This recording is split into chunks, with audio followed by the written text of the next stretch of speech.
Good day everyone. Today I am going to talk about the invention of electric fan.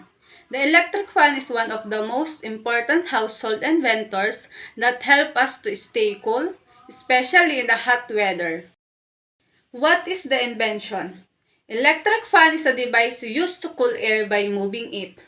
It works using electric power.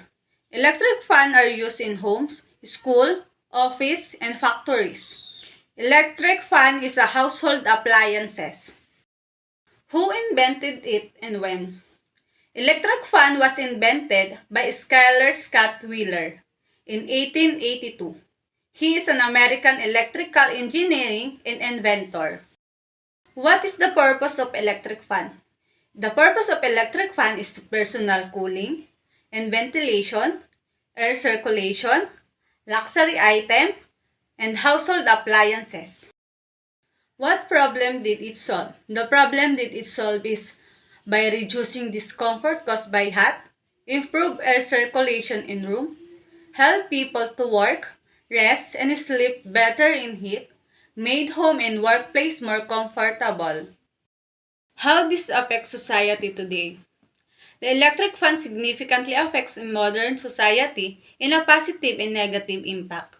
In a positive impacts, improve health and comfort. Fan aid in the body's natural cooling process by increasing sweat evaporation, which helps prevent heat and related illness.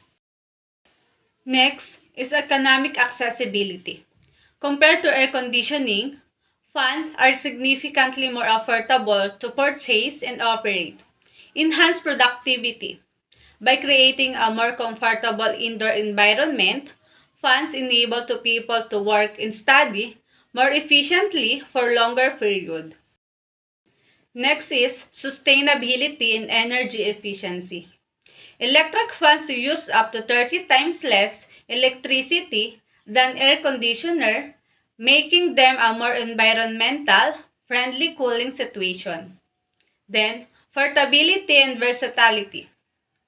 Fans are available in diverse, portable designs that can be used in various settings, from homes and office to industrial sites, providing convenience and flexibility in cooling situations. In negative impacts, limited effectiveness in extreme condition. In extremely hot and dry condition, fan can become less effective or even detrimental to human health. Health agency caution. Some public health agencies still caution against using fan in very high temperature for vulnerable pollution. Next is noise and air quality issues. Fans can produce noise if not cleaned regularly, can circulate dust and allergens within a room. In overall, electric fan is a simple yet powerful invention that makes life more comfortable for millions of people. It continues to help us stay cool, work better, and live healthier.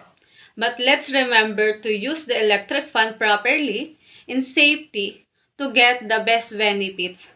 That's all. Thank you.